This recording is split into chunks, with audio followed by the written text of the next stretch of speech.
NDA s'attaque encore à Filippo et à Cellino.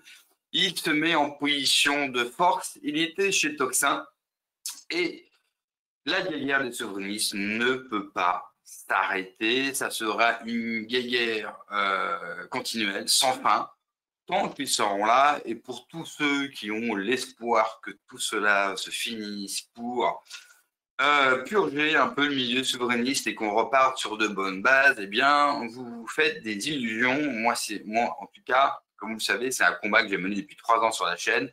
J'arrête d'en parler. J'ai voulu dire des choses. J'ai révélé beaucoup de choses sur le milieu souverainiste. Je pense que j'ai été un des tout premiers sur YouTube à le faire. Ça m'a valu que des problèmes, ça ne m'a valu que l'isolement. Et ces personnes-là sont toujours là. On ne pourra pas lutter contre.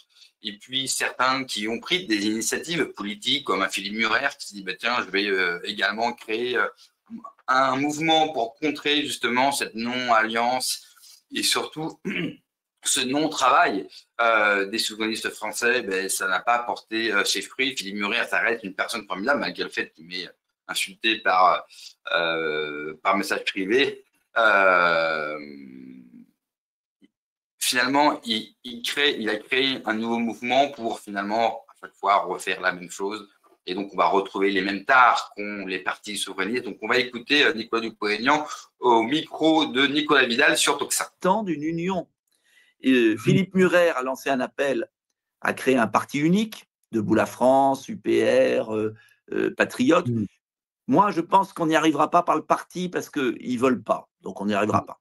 En revanche, qu'il y ait une coalition électorale et qu'on ait un cap indépendantiste pour l'indépendance de la France, avec des modalités différentes. Moi, j'ai une modalité différente. Je pense qu'avant le Frexit, qu'il faut garder, je veux essayer une renégociation des traités, faire la grève du paiement, 1 an de moratoire, on n'applique plus rien au niveau européen, on se met à la table et on essaye de faire sortir d'autres pays avec nous.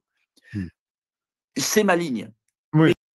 Alors, il y a une chose sur cette fameuse ligne. On peut comprendre qu'il faut enlever le Frexit. Moi, je suis plutôt d'accord, je me suis déjà exprimé. Je pense que le Frexit, d'avoir tout basé sur ça, ce fut une erreur. Ce fut une erreur parce qu'en face de nous, on a une population qui n'est pas informée, qui n'a pas le temps de s'informer. Et on a aussi une population qui s'en branle. Il faut être honnête. Quand on voit ce qui se passe, il n'y a aucune réaction, les gens s'en branlent. Tous les jours, la politique française, quand vous la suivez, c'est un sketch. On a eu aujourd'hui la baffe, un geste d'humeur sur Macron. On a François Bayrou qui devrait annoncer 40 milliards d'économies. Ça sera bien sûr pas des coupes au niveau du fonctionnement du gouvernement ou de la fonction publique, mais des hôpitaux, etc., etc. Donc, c'est une catastrophe. Et pendant ce temps-là, nous, on se demande est-ce qu'on doit y aller ensemble, est-ce qu'on doit faire ceci. Enfin, c'est juste catastrophique. Et ensuite, on se demande pourquoi on est battu par un chat à toutes les élections. Mais je n'exclus pas la ligne du Frexit de Florian Philippot et de l'UPR. Alors, pour revenir sur sa ligne, il ne veut pas faire peur avec le Frexit, mais en même temps, il dit aux Français on ne va rien payer pendant 1 an. En fait, il va continuer à leur faire peur. Le souci, c'est que tu as un peuple en face de toi qui a peur de tout. Qui a peur de tout. Peur de lui-même, peur de son histoire, peur de s'assumer, de prendre sa vie en main, de grandir, parce qu'on a un peuple adolescent. Et une génération, baby boomers, qui ont créé l'État, papa, maman, parce que justement, ils voulaient jouir sans outrage et avoir justement un matelas, leur dire allez-y, kiffez. C'est ça la grande difficulté. C'est que nous, parfois, on essaye d'avoir des raisonnements et d'expliquer aux gens dans des vidéos et des vidéos sur le fonctionnement de l'Union, de la Commission, les traités, mais les gens n'y connaissent que dalle. J'en parlerai bientôt parce que Mike Borowski a fait un micro-trottoir sur uniquement les souverainistes. Et vous savez quoi? Eh bien, personne ne les connaît. Et même à l'intérieur même de nos bases. Demandez comment fonctionne la Commission ou demandez-leur les noms des membres de la Commission européenne. À part Ursula von der Leyen, bien sûr, personne n'est capable de les citer.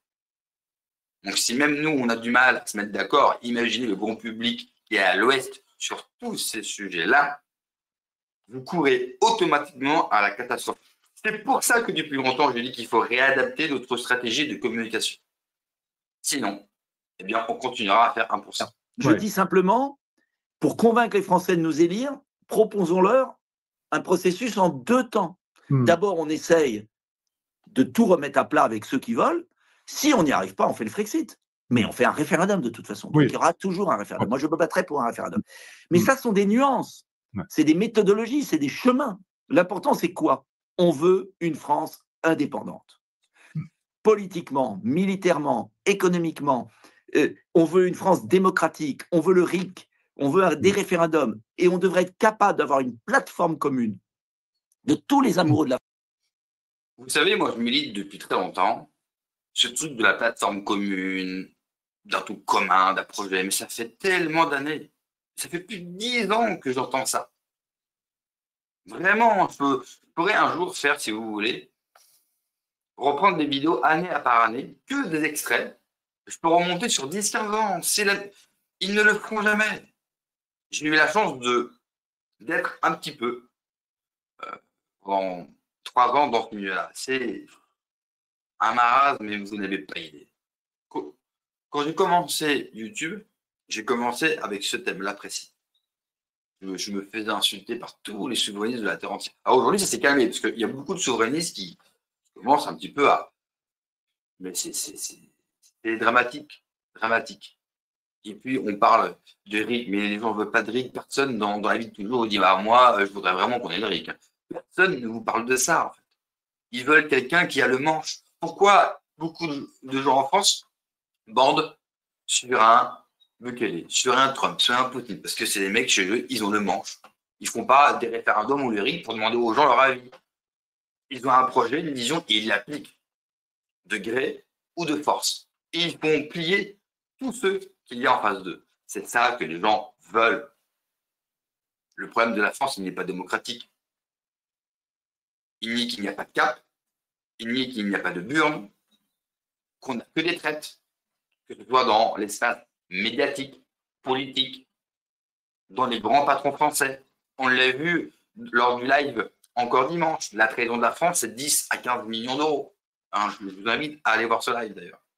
Donc, tout ça, on le sait. Et en plus, on a le Conseil constitutionnel qui invalidera tout le référendum. Et on le sait d'avance. La France, de tous les souverainistes là-dessus. Et c'est ce que je veux essayer de faire pendant l'année qui vient.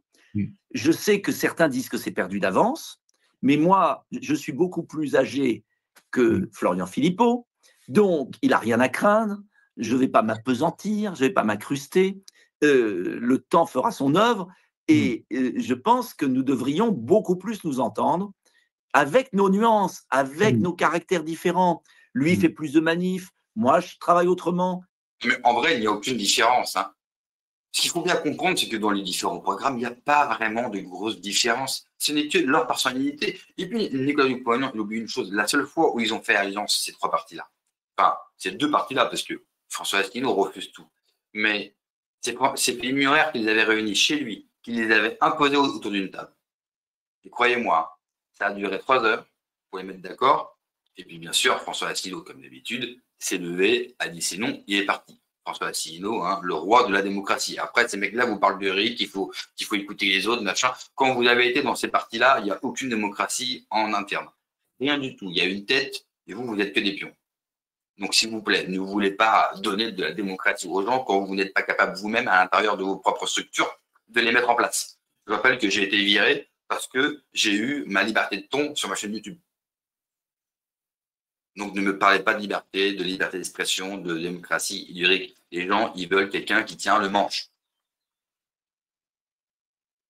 C'est tout. C'est pas compliqué à comprendre. Chacun à sa façon. C'est une richesse. Or, je mets en garde, il y a une tendance chez les souverainistes à...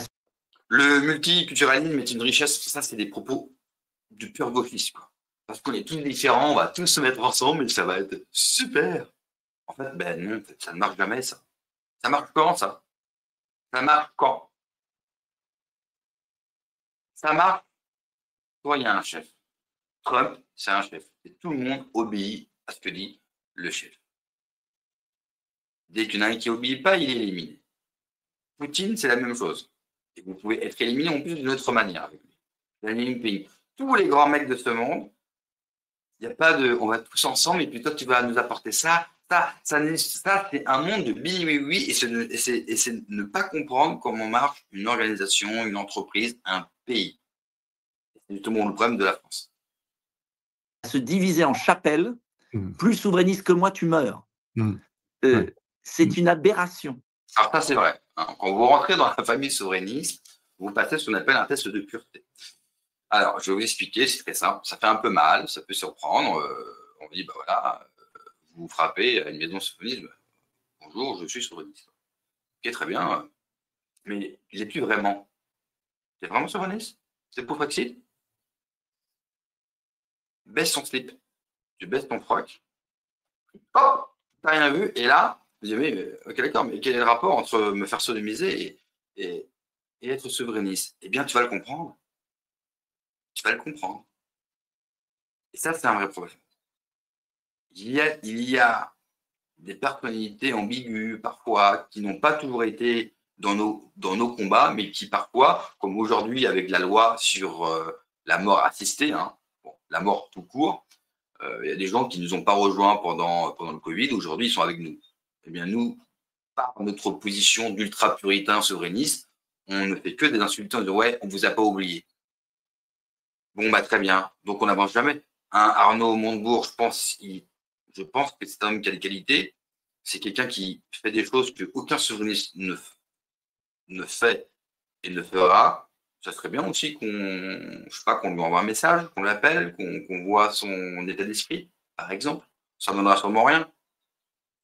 Donc c'est vrai que toujours être sur nous-mêmes et traiter le monde entier d'enculé et de traite, c'est vrai que c'est compliqué. Il faut accepter que nous sommes ultra minoritaires et que si on veut avoir un petit peu plus, eh bien, on va devoir s'ouvrir un jour à l'autre à des gens qui ne pensent pas forcément comme nous. Je vous rassure, ou pas, on en est encore très très loin. C'est une aberration. Voilà. Et en plus, Nicolas Dupont-Aignan, là-dessus, c'est intéressant. On a parlé du RN, vous l'avez dit, on a l'impression que plus ils s'approchent du pouvoir, plus ils dansent le lambada, manifestement. Et ils sont plus sur les plateaux télé que dans les hémicycles, parce que ça aussi, ça pose un vrai problème. Et puis après, il y a Bruno Retailleau. Et j'ai l'impression, je sais pas. Alors ça, c'était la suite. Pareil, dans cette émission, il va tacler François Asselineau, toujours un petit peu plus Philippot, d'ailleurs. Il le cite beaucoup plus. Ce qui m'énerve à titre personnel, parce que j'ai été auprès de Florian, pour vous dire tout ce qu'on a fait. Moi, j'étais bénévole pour accueillir Nicolas Dupont-Aignan comme il se doit, pour qu'ensuite il crache dans la soupe et puis dire, parce que là, ce qu'il essaie de faire, c'est que lui, il est pour une grande union. Il n'a jamais été pour l'union. Ce qui intéresse Nicolas Dupont-Aignan, c'est être réélu député. C'est la seule chose, c'est le seul projet qui l'intéresse. C'est tout. Et puis, il dit, je ne suis pas là encore pour très longtemps, mais on se plaint souvent qu'un mec comme Bayrou ou comme Michel Barnier était déjà dans le gouvernement Pompidou. Mais Nicolas Dupont-Aignan, c'est pas un nouveau, hein. Ça fait combien d'années qu'on a Nicolas Dupont-Aignan sur la scène politique française? Combien d'années? Pour quel résultat? Moi, je veux bien qu'on tape sur nos ennemis parce que c'est toujours les mêmes depuis 40 ans, machin. Ouais, mais Nicolas Dupont-Aignan, il n'est pas tout jeune, hein. Ça fait combien d'années que c'est un homme politique? On va dire la même chose sur François Asselineau. Alors lui, c'était différent parce qu'il était haut fonctionnaire. Donc lui, il était dans le système, il s'est gavé, il a pris tous ses points de retraite. Rassure-toi, il n'y aura pas le minimum vieillesse. Il aura beaucoup plus, je pense que, vu ce qu'il a fait, il aura au moins, au minimum, 5 000 euros de retraite, au minimum. Parce que quand vous êtes haut fonctionnaire, vous pouvez cumuler. Eh oui, pas toi, pas moi, c'est comme ça. Ah oui, mais tu as voulu la République et la démocratie, donc tu la fermes et tu bouffes. Personnellement, je ne l'ai pas voulu, mais je suis né dans ce système-là, que voyez-vous. Donc, je la ferme et je bouffe. Et je cotise pour que Mokhtar puisse vendre du shit toute la journée. Mais lui, c'est pareil, il s'est gavé, et puis tout d'un coup, il se réveille. Ah, ouais, maintenant, je suis souverainiste, et puis je vais lancer mon propre parti. Non, les mecs, passez la main. il y a une vraie belle génération souverainiste de jeunes. Moi, j'aimerais être dans un vieux pieu qui prennent, mais je vois que la plupart n'ont pas trop envie de pousser les vieux, prennent pas beaucoup la parole, prennent pas beaucoup de risques non plus, pour être honnête. Il n'y a pas de grande gueule. Moi, j'ai pu je ne donnerai pas de nom, mais j'ai pu en discuter avec quelques-uns, des figures connues par certains d'entre vous. J'ai pas ressenti un pilier de rugby qui avait envie de casser une ligne, quoi. Je trouve que ça. Bon, en fait, je trouve tout simplement que ça ressemble à l'image du pays, ça manque de couilles. On manque vraiment de couilles. Parce qu'à un moment donné, on peut faire des grands débats, des grandes théories, on peut avoir lu beaucoup de livres, on peut être calé sur tous les sujets. À un moment donné, dans la vie ne demande que d'avoir des couilles et un peu de courage. Donc, il tacle encore les autres compères. Alors, contacte François Asselineau, oui, parce qu'il refuse tout. Donc là, pour le coup, il mérite des coups. Philippot, je sais qu'il ne veut plus entendre parler et de toute façon, il a déjà fait une croix sur la présidentielle. Ça, c'est acté. Asselineau, pareil. Et puis, Nicolas Dupont-Aignan, là encore, je veux bien, mais avec quel argent? Il n'est plus député, donc c'est plus difficile pour lui aujourd'hui d'avoir les fameuses 500 signatures. Son parti est ruiné, lui-même est en difficulté financière. Donc en fait, je ne vois pas comment il pourrait se présenter à une présidentielle, à part demander de l'argent à vous, ouvrir une cagnotte. Que ce qui l'intéresse aussi, parce que quand vous vous associez avec d'autres partis, il y a des dots, comme à l'époque pour les jeunes femmes, et les partis mettent de l'argent au pot commun. Aujourd'hui, l'UPR a un petit peu à des sous, les Patriotes en ont plus, et Debout la France a rien. Donc oui, aujourd'hui, il en a besoin. Je rappelle qu'il y a encore 6 mois, il plaidait pour une union des droites jusqu'au LR, et 6 mois avant, il voulait absolument faire partie du RN. Et aujourd'hui, il est souverainiste, parce que l'homme est mort. Il est mort politiquement, il n'a plus une thune, il n'y a plus de parti, il y a 1000 adhérents, enfin, c'est une catastrophe. Donc moi, je veux bien qu'il veut atomiser tout le monde, mais qui se regarde devant une glace. Et je rappelle que ça fait 30 ans qu'il est dans la vie politique française, ça fait 30 ans qu'il ne se passe rien. À un moment donné, c'est comme un chef d'entreprise, on lui demande un jour à l'autre d'avoir des résultats. Mais le plus triste pour moi, c'est pour le souverainiste français qui a des choses à apporter et qui n'aura sans doute aujourd'hui jamais l'occasion de le faire pour le pays. Et pour 2027, eh bien, on va avoir Retailleau, Mélenchon, Philippe, Attal. Bref, ça ne fait pas rêver.